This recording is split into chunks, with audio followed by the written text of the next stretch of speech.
انا بس عشان ما حدش ياخد الكلام على جوه قوي يعني. هي الحكايه ببساطه، السعوديه شعب بنحترمه وبنحبه وملناش علاقه بالقصه بتاعته. انما في واحد ينزل يحتفل بخادم الحرمين الملك سلمان يرفع علم مصر؟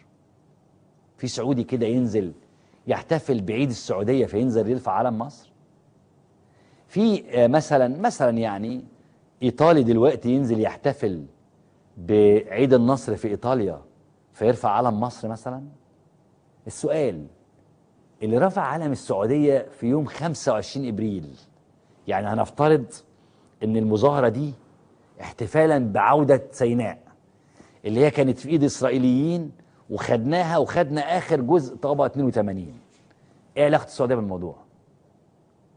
هل السعوديه ساعدت مصر في عوده طابه؟ ما حصلش. هل السعوديه دفعت لاسرائيل عشان ترجع سيناء؟ ما حصلش.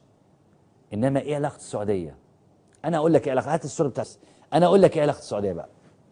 لا بص بقى في حراسه ايه البوليس، بص الجيش البوليس ورا، بص عربيات البوليس من ورا، لا مدرعات ضخمه بتاعت البوليس يعني. بص رافع علم السعوديه على اعتبار انه ايه يعني؟ على اعتبار انك انت يعني بص مش فاهم اكتر ان والظابط واقف عادي جدا وهي المدام واقفه رافع علم السعوديه. بتحب السعوديه؟ تمام جدا. ايه علاقتها ب 25 ابريل؟ ما شأن السعوديه ب 25 ابريل؟ انا هقول لك اترفع عليه العلم. هو نظام عبد الفتاح السيسي اللي هو النكايه الكياده بكيدك، زي الواد اللي كان على سلام الصحفيين اللي كان بيعمل كده بايده، اللي هو كان بيرقص بالدانتيلا المموه دانتيلا ده. هي فكره السيسي كلها اللي هي فكره عادل معوض، ايطاليا مش هتسكت على ريجيني، طب عادل معوض مصري، جيبوا لنا عادل نجيب لكم. نفس القصه هنا، المعارضين اللي بيع الجزيرتين نازلين عشان الجزيرتين، طب احنا رافعين علم السعوديه. اي بس الناس نازله مش عشان السعوديه، الناس بتحب السعوديه بس الناس نازله عشان الجزيرتين مصريتين، هم شايفين كده. انما نرفع علم السعوديه ده نفس نظام فكر عبد الفتاح السيسي برجاله امنه. شوف بقى العقيد اللي ورا ولا النقيب اللي ورا ولا العميد اللي ورا ده واقف قدام المدام ما يقولهاش ايه علاقه السعوديه يا مدام، لكن هي مدفوع لها وهو عنده اوامر بحمايتها وحمايه العلم. وادي العربيه كامله المدرعه كامله واقفه اهي، والست واقفه تتصور عشان احنا نطلعها في البرنامج. لكن احنا برنامجنا ارفع مستوى بكتير من انه يجيب الاشكال القذره دي خاصه الستات دي عشان يشهرها، وانتوا عارفين انا بتكلم على مين، ومش عايز اجيبها لا صوره ولا اسم ولا اي علاقه بالموضوع اللي بعده.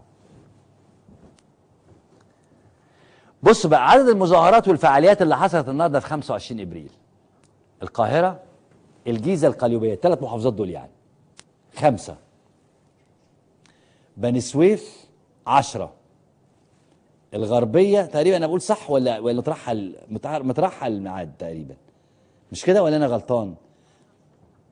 طيب خدوا ده الاول وبعدين ناخد التحديث بتاعها. 5 10 10 15 15، يعني المجموع في النهايه هم زي ما انتم شايفين. كل خريطه بلد ادي اسكندريه كان فيها تقريبا 16 تقريبا. لا اسكندريه كان فيها تقريبا، فين اسكندريه؟ لا مش موجوده اسكندريه عندي تحت. اسكندريه الاصفر ده 16، وبعد كده البحيره 20، بعد كده الشرقيه 30. ما شاء الله على الشراقوه، ما شاء الله على الشراقوه والله، ما شاء الله.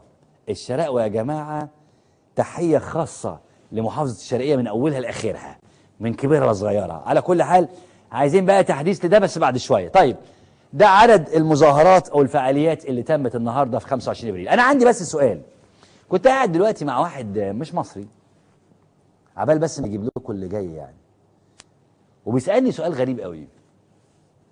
بيقول لي تفتكر، اسمع بس يا محمود الكلمتين دول، تفتكر لو انت في شعب مالناش دعوه بالدوله، مالناش دعوه بالنخبه، هو بيقول لي كده مالكش دعوه بالنخبه، مالكش دعوه بالنظام، تفتكر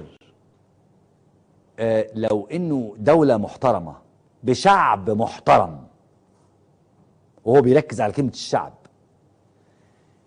جه واحد نظام يعني خد منه جزيره او شقه او بيت او متر ارض باعهم لدوله تانية او استغنى عنهم، تفتكر الراجل اللي عمل كده المسؤول هيفضل لتاني يوم في منصبه؟ فانا قلت له يعني حسب الدوله. قال لي اديك مثال تاريخي، الارجنتين وبريطانيا الاثنين ضربوا بعض في معركة حربية سنة 84 على حاجة اسمها جزر فوكلاند. عارفين جزر فوكلاند دي تبعد عن انجلترا قد ايه؟ آلاف الأميال من الكيلومترات. بس بريطانيا قالت دي تبعني، بتاعتي، والأرجنتين قالت تبعي، وقامت بين الاتنين معركة وكان العالم كله وقف على رجل. الأرجنتين تقول دي الجزر قريبة منا بتاعتنا، وبريطانيا على بعد آلاف الأميال، مئات الأميال، ملايين الأميال، بتقول ده الجزر دي بتاعتي، وحركت الجيش بتاعها. فبيقول لي الشعب المصري ليه ما اتحركش كله؟ ليه الشعب المصري كله ما اتحركش؟ عشان جزيرتين. في مشكلة في الشعب المصري. عشان كده أنا بس عايز أقول للمصريين إن الناس اللي نزلت دي ده جزء منكم. ما شاء الله شباب صغير والله. الشباب دول ما نزلوش عشان الزيت. الشباب اللي انتم شايفينهم في الصور دول ما نزلوش عشان اللحمة غليت أو عشان المدارس غلت. الشباب اللي انتم ماشيين في الشارع دول شايفينهم ما نزلوش عشان البنزين غلي، إنما نزلوا عشان موضوع الجزيرتين. ايه الوعي ده؟ ايه الوعي ده؟ ايه الوعي اللي بقى عند المصريين ده؟ لكن يا ترى هل كل المصريين كده؟ ولا لسه في مصريين فاتحين كروشهم ومستنين بقى العلاوة والبطيخ لما يطلع في الصيف ومكافأة الامتحانات وفلوس الدروس الخصوصية؟ في للأسف في. ناخد دلوقتي قالوا.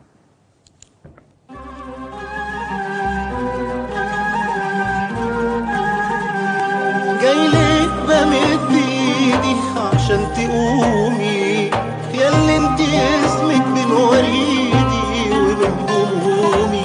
بحلم افتح الاقي ليلك راح وعدى، والزرع اللي ظهر في مصر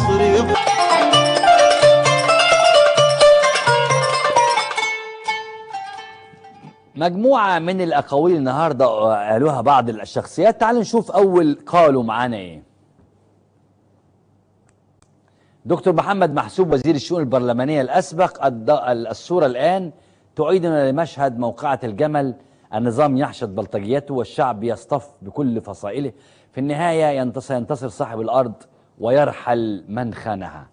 تمام، أنا مصدق الدكتور محسوب. اللي بعده كمال خليل ناشط يساري: طالما انت نازل من اجل قضية عادلة لا تخف من جلاديك، لانك صاحب مبدأ او حاضن لتراب وطن ومناضل من اجل هدف نبيل لنجاح ثورة عظيمة، لا مكان لليأس وليس هناك انتصار بالضربة القاضية الفنية. صح، اوعى خليك كمال خليل، صدقني مفيش حاجة اسمها ضربة فنية. يعني ايه الضربة القاضية؟ يعني لا، هو الحكاية كلها ان انت بتعمل معاه جولات وجولات، كل مرة ليك جولة، كل جولة ده بينتصر ده بينتصر، في النهاية هي دي الثورة. الثورة مش ضربة قاضية. اللي بعده محمود عفيفي المتحدث باسم 6 إبريل: رفع علم السعودية والرقص في الميادين قمة الوطنية، ورفع علم مصر والهتاف بأن الأرض المصرية خيانة لابد أن تواجه بردع وقمع، ما لكم كيف تحكمون. صح يا محمود والله.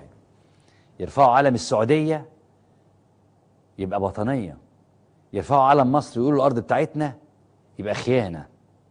هم ده حكمهم. اللي بعده جمال عيد محامي وناشط حقوقي: قوات الأمن المنتشرة في كافة ميادين والمحافظات ترعى المؤيدين وتحميهم في مقابل إنهاء أي تظاهرة معارضة بطريقة تعكس خوف النظام من التظاهرات والتي لن تؤثر في سيرها. طبعا ما ده اللي أنا قلته، ده اللي أنا قلته والله. الأمن يحمي نظام المؤيدين، يحمي مظاهرات المؤيدين، لكنه يزعل قوي لو لقى ناس رافضه. طب ما تحمي الاثنين، ده لو انت امن فير، ده لو انت امن في دوله مدنيه تحمي الاثنين، انت مالكش دعوه. ايه علاقه الداخليه بالموضوع؟ ناس بتقول يسقط السيسي، انت مالك؟ ناس بتقول حب السيسي، انت مالك؟ في الاخر ده مواطن وده مواطن، احمي الاثنين. لكن لا، يحمي بس دول ويقتل في دول. اللي بعده ممدوح حمزه ناشط سياسي: لا تظن ان القبضه الامنيه الحديديه ستمنع الانفجار، بل تعجله، وسيكون من حيث لا يتوقع أحد، وسيكون مزلزلا وكارثيا. نسأل الله أن يكون رؤيتك صادقة يا دكتور ممدوح. اللي بعده محمد عبد القدوس كاتب صحفي: منعني الأمن اليوم من دخول نقابة الصحفيين، وهذه أول مرة في تاريخ نقابتنا من 75 سنة يتم فيها منع الصحفيين من دخول نقابتهم. كويس انها شهاده من الاستاذ محمد عبد القدوس اهو. اول مره من 75 سنه يتم، هو اللي بيقول يتم اول مره من عارفين 75 سنه يعني ايه؟ ده من ايام فاروق. يعني ما حصلتش لايام فاروق ولا عبد الناصر ولا السادات ولا حسني مبارك، وطبعا ما حصلتش اصلا ايام الدكتور مرسي، حصلت السنه دي. اللي بعده كينيث روث مدير هيومن رايتس ووتش معلقا على الحشود الامنيه: هكذا تحترم مصر حق التظاهر ضد السيسي. والله. اللي بعده هي دي، هو بيعلق على الصوره دي. كينيث روث بيعلق على الصوره دي ازاي ان الامن والحشود الامنيه منعت الناس من التظاهر او بتمنع الناس من التظاهر. بيقول هكذا بيحترم السيسي حق التظاهر، بيتريق على الصوره دي. اللي بعده كريم فهيم مراسل نيويورك تايمز الامريكيه بيقول: التظاهر مسموح فقط لانصار السيسي، وقوات مكافحه الشغب تتصدى للتظاهرات المعارضه. ده اللي قالوه كل الناس، وده اللي انتوا لاحظتوه. اكيد انت لاحظت، كلنا لاحظنا ده. يعني مش عايزه فكاكه، يعني مش عايزه عبقريه، مش عايزه خجل ولا كسوف ولا. الناس شافت ازاي بتوع السيسي المؤيدين قليلين وبياخدوا فلوس وبتحميهم الداخليه، والشعب مش معاهم.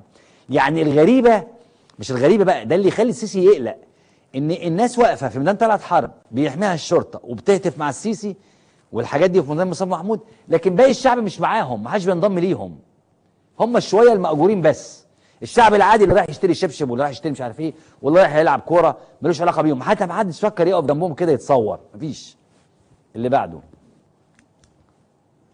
نيفين ملك ناشطه حقوقيه بتقول: الشعب يقاوم في الشوارع من كل التيارات، ما حرك الناس وجمع كل التيارات أن مصر في لحظة تاريخية تهدد الأمن القومي المصري، وأن الأرض في خطر، وإن لم يقف الشعب سيتطور الأمر. مظبوط يا أستاذة نيفين. وده آخر واحد، وده كان تعليق أو ده تأكيد اللي أنا قلته لكم. اللي سألني الراجل بيسألني: لو أي دولة محترمة النظام فيها فرط في جزء من أرضه تحت أي مسمى بدون ما ياخد رأي الشعب، هل هيفضل في منصبه ليلة؟ إنما عندنا في مصر، يلا تعالى نشوف مع بعض دلوقتي بين السطور.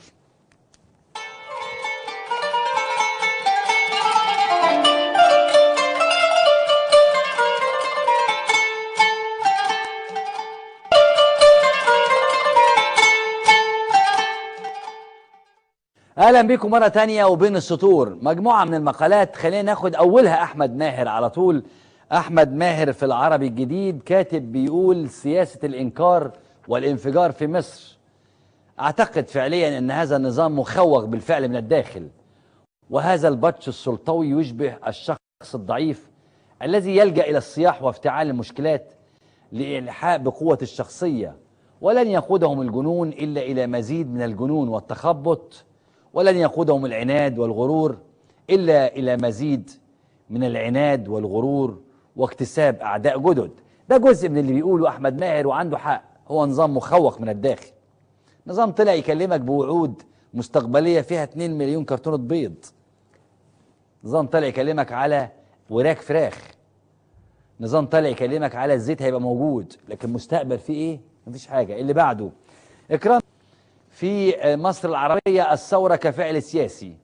لا شك أنه لا ينبغي أن نتوقف لحظة عن المطالبة بالحرية والعدالة الاجتماعية والكرامة الإنسانية، والوقوف بقوة ضد كافة السياسات التي تتعارض معها، وكل من يقف ضد تحقيق أهداف ثورتنا، على أن نحرص في نفس الوقت على تنظيم صفوفنا واكتساب الوعي واستخلاص الدروس النضالية والقيام بواجب نحو توعية جماهيرنا. أنا هقف عند الجزء ده يا أستاذة إكرام عشان أقول لك ده دورنا، وده دور كل الناس. ده دورك انت، اللي يعرف يفهم او يوعي اللي ما يعرفش. لو انت عندك صالون حلاقه مثلا زي صديقي اللي في مصر اللي هو في الازهر وانا عارفه بحييه يعني، او لو انت عندك محل فاكهه، او في النهايه بتسمع حاجه قبلها منطق عقلك، اشرحها للي ما يفهمش. الوعي بيحصل كده، الوعي ما بيجيش من حته واحده لناس. احنا مش في درس. الوعي بيحصل لما انت تعرف تقول لي ده، وده يعرف يقول لي ده، وده يعرف يقول لي ده، لكن ما تسيبوش الناس كده. اللي بعده بعد السيسي وابعد منه كارم يحيى بيقول: الكتابة فجر يوم الاثنين 25 ابريل 2016 بالنسبة لي هي بطعم الثورة، وبالنسبة للبعض بطعم المجهول ايضا، وفي الإجابة على السؤال هل ينزل الناس؟ عندي كغير تفاؤل متين يتأسس على شواهد كسر حاجز الخوف ومولد شباب تتوالى أجياله بسرعة غير مسبوقة، شباب خارج عن سيطرة الإعلام التقليدي وأقفاص السياسة الحديدية والخطابات الخشبية.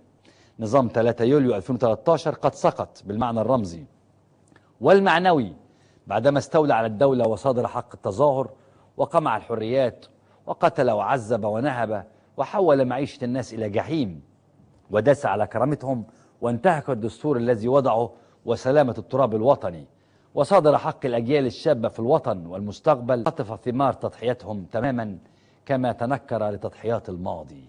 برافو يا أستاذ كارم، صحيح اللي كتبه ده، بس كمان في جملتين فيه حلوين قوي.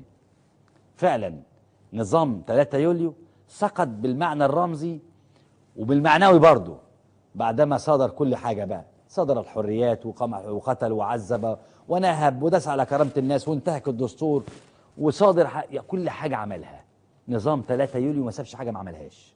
عشان كده برغم كل حاجة، برغم تهديد الداخلية، برغم تهديد عبد الفتاح السيسي في خطابه الهزيل الأخير، برغم الإعلام الممنهج اللي صادر ضد الناس، إنما الناس نزلت النهاردة، وعلى فكرة هتنزل بعد كده، وعلى فكرة زي ما هنقول بعد شوية الناس ما بقتش في ميدان التحرير. اقفل ميدان التحرير هيفتحوا لك آلاف الميادين في مصر.